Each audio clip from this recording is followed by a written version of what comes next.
Operations Center, where Palisades residents can get help with their water and power services. And I want to thank our CEO and Chief Engineer of the LADWP, Janice Quinones, and the crews for your work to support residents with all their utility needs and their work to allow Angelenos to return home. This has been a challenging time for so many families. The grief and despair continues, and that's why I'm committed to rebuilding this community at lightning speed. Tomorrow marks 2 months since the fires began, and there are several milestones in the recovery. As of tomorrow, the do not drink order will be lifted for all standing structures in the Palisades. And just to give you a comparison, in the tragic Camp Fire, it took 18 months. It was done here in 2. Last month, we restored power. This month, we restored water. 2 months ago, the entire world watched as LA's heroes, our firefighters, police officers, and first responders fought tirelessly to protect our city. And 2 months since we have launched the largest disaster recovery operation in the history of the city of Los Angeles. Last week, the EPA completed phase 1 of the debris removal in the Palisades, which came months ahead of expectations. What was supposed to take 90 days was finished in 28. So let me repeat that, 28 days. The EPA removed 300 tons of hazardous materials such as lithium batteries, burned pesticides, and propane tanks. More than 40 properties have successfully completed both Phase 1 and Phase 2. I want to thank the U.S. Army Corps of Engineers for your urgent work. I also want to thank the administration for making sure that we had the staffing in order to move so quickly. And also our governor, who has always been with us every step of the way, and the collaboration between the city and the county and every level of government. So almost 60 individuals now are entering what I call Phase 3, which is the permitting and rebuilding process. Our sweeping emergency executive orders cut through red tape and bureaucratic delays to expedite this recovery operation. We work to expedite the reopening of schools and child care centers through executive orders. We delivered tax relief for impacted businesses and waived 2025 business taxes. I recently signed city ordinances that were passed by the City Council to temporarily halt evictions for tenants housing people or pets displaced by the wildfires and prohibit price gouging, including by private contractors offering debris removal and rebuilding services during a declared state of emergency. We opened the Disaster Recovery Center, and more than 7,000 Angelenos have visited there and received services. Just about every governmental agency you can imagine is there to help people, as well as many nonprofits. We stood up 4 new impacted worker and family centers, and those centers provide services for the individuals who worked in the homes, on the property, or in the commercial areas, to provide them with direct resources, including cash assistance, and also the ability to find jobs. And interestingly, jobs are available to help with the debris removal process. Twice a week, we've hosted webinars specifically for the residents of Palisades to make sure that they had all the information that they would need in terms of every aspect of recovery and rebuilding. And then we opened the One-Stop Rebuilding Center, where we have 12 city departments, a one-stop shop where you can go in and begin the planning and permitting process now. We also had to take action to shore up the burn areas by installing concrete barriers, sandbags, and other equipment to reinforce vulnerable areas before the rain. I worked with Governor Newsom to ensure homeowners can access as-built plans and allow the city to automatically reissue permits for homes built in recent years. But our eyes are focused ahead. Last week, I reiterated our commitment to the undergrounding of power lines, protecting water supplies, and ensuring that landscaping is fire resistant. And next week, I'll be using my emergency executive powers to direct city departments to create a new accelerated path for Angelenos who want to build in a more resilient way, and I'll be taking action to make sure that infrastructure more fireproof and resilient is built in the face of worsening climate threats. The past 2 months have been a defining time for our city. We will continue to do all that we can to bring this community home. And now I want to introduce our CEO and Chief Engineer of the Los Angeles Water and Power Department, Janice Quinones. Thank you, Mayor Bass. We are very pleased to join you here today in announcing the lifting of the Do Not Drink advisory that has been in effect in Palisades since January 10th. We were able to do so because of the tireless work of our crews here. They've been working 7 days a week, our distribution crews and our water quality staff to flush, test, and reflush as needed in order to eliminate all the contaminants from our systems. We have nearly 100 miles of water pipes in the Palisades that serve over 8,400 homes and businesses. We work very close with our state regulator and follow their guidance and met all of their strict requirements. And we're proud to announce today that the water is safe to resume drinking and using through the Palisades effective tomorrow, March 7. I want to thank our crews for their tireless work. This has been a very intense operation for us, and I'm very proud of the work they've done so far. For those that are fortunate to have returned to their homes and businesses here in the Palisades, before using the water, we encourage you to run the water from all faucets for 10 minutes. And we will be crediting your DWP account $50 so that you don't have to worry about the cost of running the water throughout your system and your household pipes. We're also joined here today by members of our LADWP power system who have been working every day since the fire started. They have been assessing damage, making temporary repairs to our power infrastructure, and I'm pleased to announce we have rebuilt major systems of our distribution system, including replacing 800 power poles and 50,000 feet of cable that deliver power to the houses in the Palisades. We have restored power to thousands of homes and businesses, and as of yesterday, we are down to 143 customers that are located in very hard-to-reach areas. But you can be assured that we won't stop until every last customer is connected. And our commitment goes further, as the mayor stated. Since day one of the restoration, we have decided to go fully underground, and our engineers have been hard at work tirelessly on the design of the permanent underground system. We also got support from the governor's office for our undergrounding plan, and we have about 4,000 feet of underground work already designed and ready for construction. And I would also want to talk about this facility. This facility has been instrumental in our success. We moved into this facility with the support from Parks and Rec to get our crews all joining in here on the restoration and the rebuild. This facility is our Unified Utility Rebuild Operations Center.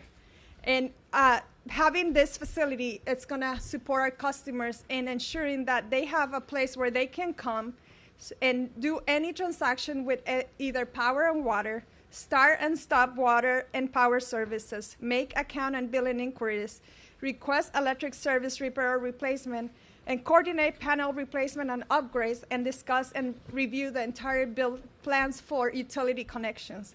We're here to answer your questions. We opened this facility last Saturday, and we're here 7 days a week.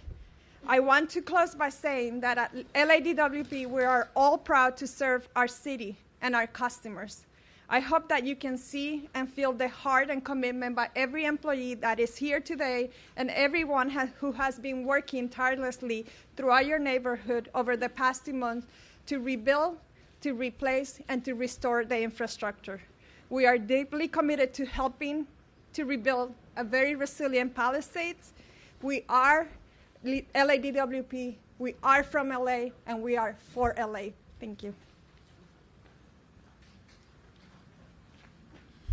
Good morning. I'm Bob Fenton, the FEMA Regional Administrator, and appreciate the opportunity to be here today to talk about the progress we've made over the last 60 days It's really been a partnership of not only local, state, federal government, but working with nonprofits, private sector to get to where we're at today.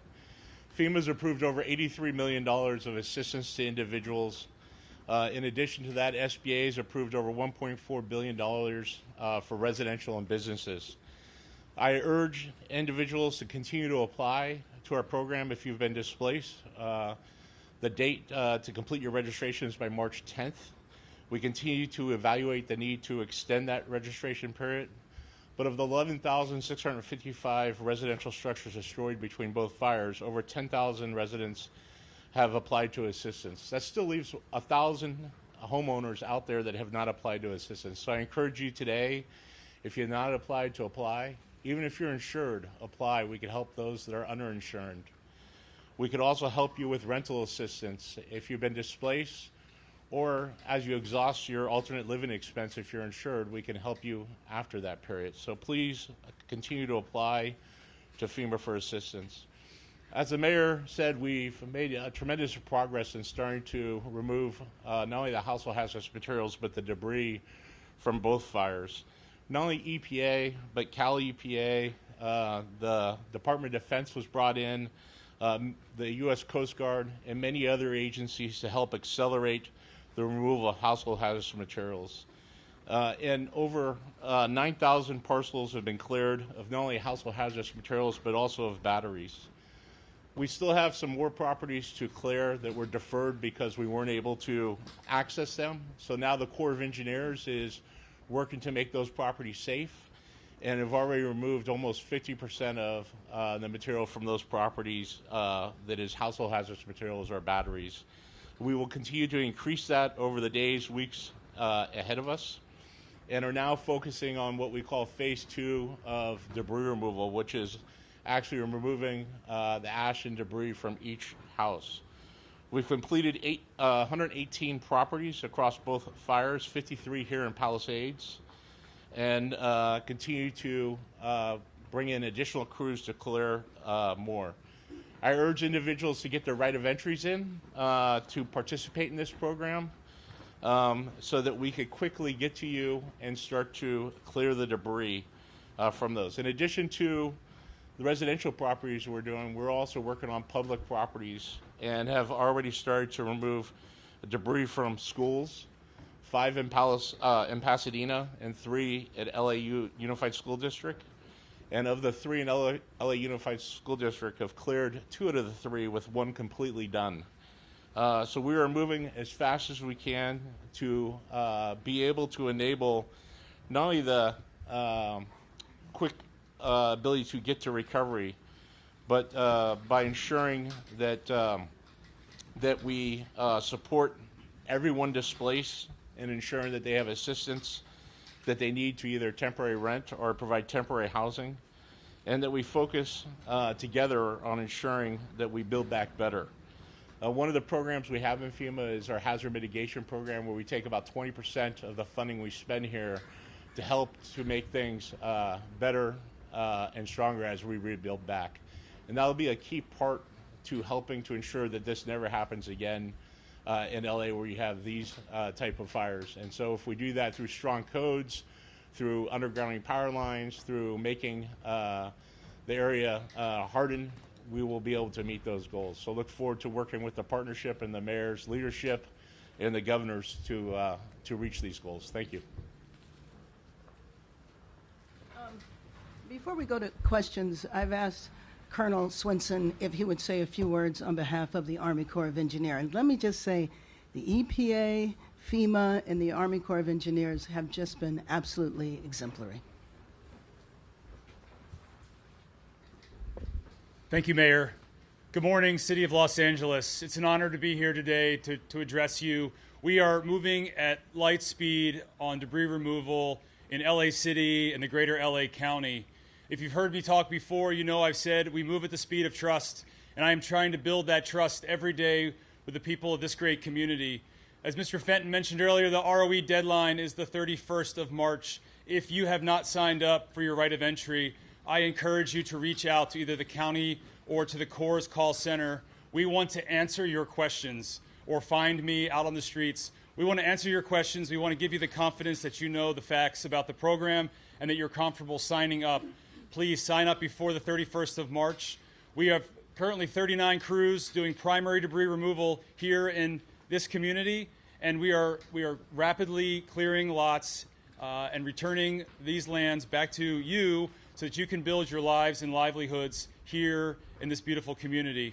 Again, it's an honor to be here, and I look forward to taking any of your questions. Thank you. And a word about where we are standing right here. So this is on city property. You see a playground, the rec center, and the library that was destroyed. And one of the things that we want to do is really focus on this area here to create a sense of community, clearing it out in phase 1 and phase 2, and I thank you again for expediting that, but putting up temporary structures so that the people, while the rebuilding is being done, they're rebuilding individual homes, we want the sense of community reestablished where community members can come. And of course, in the redesign, we will involve the community in helping to support and figure out exactly how they want to see these projects built. Thank you very much. Open up for questions. Yes. Mayor Bass, a question for you and for DWP. 800 power lines already rebuilt. Just heard you say 4,000 feet of undergrounding work and infrastructure will be has been approved. Can you talk about that? That's new news. Is that all 4,000 feet of power lines? Because on PCH, I've been watching a lot of the wooden beams be replaced with metal and power lines going above ground. So can you just clarify? Yes. So we talked about temporary rebuild, and we're building temporary to permanent rebuild. This is what we will use if we're on overhead, because it's going to take us several years to underground the whole organization, the whole system. So that's why you're seeing steel poles in Sunset and then PCH. We have 4,000 feet of underground already designed for starting in Sunset and from the substation that is on Sunset Boulevard. And the goal is to have all of Palisades with new underground infrastructure, power infrastructure. We also have, we'll work with the telecom companies to underground their facilities as well. Mr. Nunes, for the undergrounding, when you talk about the whole system, do you mean just the Palisades area, or is that citywide? And are you looking at other burn areas or high-risk areas that also could have underground? So yes, right now we're talking about Palisades, but we're looking at the new maps that CAL FIRE is developing on the high-risk areas for fire, and then evaluating what's the best solution for fire mitigation and fire resiliency. Hey, Mayor. Let me just say also, I believe that design started shortly after the fires. Yeah. Yes, Mayor. We started, actually 2 days after the fire started, we started the restoration planning. That's why we're here today. And this center moved this quickly so that we can bring the temporary to permanent infrastructure quickly. And then a week after, we started the undergrounding planning for the rebuild of the area, which is the total permanent solution. Yes. And Mayor, if I could ask, I talked to one fire victim, and she was just asking the question, not accusing anyone. She wanted to know, she had heard quotes for rebuilding at 300 to 400 a square foot in the Eaton fire zone, and up to more than 1,000 over here. Is there justification for it? I mean, do you guys look into that? I'm sorry, but I don't understand the question. The cost? The builders are charging a lot more money in the Palisades. Is that something, I mean, you look at what you've done with, rents. Well, we certainly don't want to see any price gouging, but I do have to tell you, I don't know about the comparison between how much it costs to rebuild in the Eaton fire and how much it would cost here. Sorry. Yes? Can you talk about the announcement that you made today and the amount of people that you feel like it'll impact in terms of businesses and people whose homes did survive? Which part of the announcement? Water. Oh. Yeah, and they haven't been able to go back. How you want them to really just take caution? I know you 10 minutes to run it, but you don't want to run the water. Can you go over that a little bit more? Why Sure, I'll start, and then of course I'll hand it over to our general manager. it relates to showers. Yes. Well, we would like for people to turn on all of the faucets throughout the house and let them run for 15 minutes. And I believe that our CEO was saying that you will receive a $50 credit on your bill. Do you want to talk more? Yeah, and we are putting door hangers in every house with specific instructions on how to flush the system in the house. We also have information on our website, on LADWP and the water quality website. And so your question about how many customers, we had about 8,400 houses in the area. And we lifted about 4,000 last week, so we lift the next level now this week. Is that the question? Are there any areas that still have the do not drink? No, everything will be lifted. We have areas where we would have to put temporary infrastructure because we still have some flushing to do, but it's so limited that we're able to put temporary pipes and feed the houses from that area. But this is a very dynamic process, right? And so our water quality team is not leaving this area. If the customers still have concerns, they can always call us and we can test at their houses to ensure that they feel comfortable about the water quality resource. But we have been sharing the water quality resource on the website as well. And as far as hot showers, I know that when you heat up the water, there was you talk about that. Everything is back to normal once we lift. It's like nothing is damaging the system and no more contaminants in the system. On that same note, the running the water 10 minutes before, is it just one time or is it every time you're going to pump in the shop? No, just one time because we flush the system all the way to the meter, and then what we're trying to flush is from the meter into the house infrastructure. Once you flush it and the water comes clear inside your infrastructure, we know the water from the meter is clean, so you're good to go. And to follow up on the undergrounding of lines, up in Northern California, PG&E is now going through the huge task of trying to underground everything, and a lot of the customers up there are seeing their rates skyrocket because of that, and the cost is now falling on customers. How much do you think this is going to cost LADWP, and where will that funding come from? Yeah, we are, costs continue to be the question that everybody's asking. I've seen anything from $1 million a mile to $4 million a mile. We are constantly looking at different funding mechanisms and how we can lower the cost for our customers on the impact of undergrounding, and that's why we have to do targeted undergrounding based on the risk that we're facing in the area. And Palisades, obviously, we know it's now a high-risk area for wildfire, so it's worth the investment here.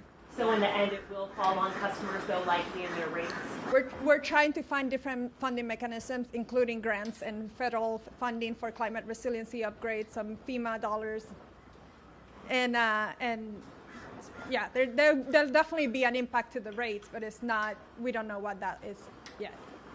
Mayor Bass, I'm trying to get some clarity on after-action reports. What after-action reports are happening right now? Who's leading those investigations? And specifically, what report did Kristen Crowley refuse to take part in? Sure. Before I answer that, let me just say that trying to do everything to get people back in their homes as soon as possible. So those individuals that have gone through phase 1 and phase 2, in my emergency declaration that was signed about a week after the fires, we provided for individuals if they want to put up temporary structures, if they want to put up ADUs, in the same way that we hope to have temporary structures put up here. The after action, it was ordered by the Fire Commission. The Fire Commission then is now developing a contract independently, but they'll be working with the fire department to do the after action. What I believe the chief was saying, and one thing is that as far as I'm concerned, a decision was made. The council reaffirmed that decision. We have a new fire chief, and it's time to move on. But can I just get some clarity? So there's one after-action report that's taking place. Is that there is, by state law, an after-action report is ordered, and I would be happy to give you a copy of that state law. In addition to that, the governor has ordered intensive investigation from the Fire Safety Research Institute, which is the same organization that studied the fires in Maui. That is a report that is probably going to take a year at best. And I would imagine that there might be other investigations. The after action required by state law is independent of what the governor said. I'll be happy to show you that state law. Next. Mayor? Yes. So do you have now any idea when the first home will be completed? No, I don't. No, I mean, I don't. But again, an individual might choose to do an ADU and live in that ADU while they are building. So, but it's our job to make sure that we do everything so that they can make those decisions and rebuild as fast as possible. That's why we're encouraging people to enter what I call phase 3 right now. You know, to me, to go through such a tragic loss, the grieving process, the best way to come out of that is to see the future. And so our one-stop rebuilding center, where we are expediting things and want people to go through the planning process and permitting process, in some cases as fast as 30 days. To me, that's a way of restoring the hope, getting people focused on the future to deal with the traumatic grief that I know has taken place from families that have lost their homes. Are you guys satisfied with the amount of people who have opted in? And if you want to... I won't be satisfied until it's 100%, because I really worry about those individuals that haven't opted in, what's going to happen to their property. Now, I also worry about the individuals that have opted out, because I think people are finding that that is not as easy as they thought, to go hire people independently, and then where are they going to dispose of the debris? So it's more complicated, and we have spoken to a number of individuals that pursued debris removal on their own, and I think that some of them probably, if they had to do it over again, would have opted in. And again, I just want to, congratulate the exemplary work of the Army Corps, FEMA, and EPA. And it's because the administration gave us so many resources. One thing that I know is beginning to happen now is that families that have survived other fires have formed support groups, and they're talking to the individuals and the families here. And they are seeing the comparison, because we're really moving with lightning speed, and we want to keep that up. Thank you. Some new emails have been released showing that some of your aides were warned of the conditions on January 3rd, were sent an email by the Office of Emergency Management, and that those emails were not passed on to you, which then you had gone on your trip to Africa. Your response to that, should your aides have notified? Well, let me just tell you that I don't think it's appropriate to talk about personnel issues or how that will be dealt with internally in my office. But what I will reiterate is a decision has been made and was affirmed by the City Council. We have a new fire chief that I hope you get a chance to know, and we are moving forward in the city. Thank you very much, everyone. What does accountability look like within your own team? Were you warned of what your staff were? Let me just say, I'm not going to get into personnel issues. Accountability is extremely important, and my office leads with that. Thank you.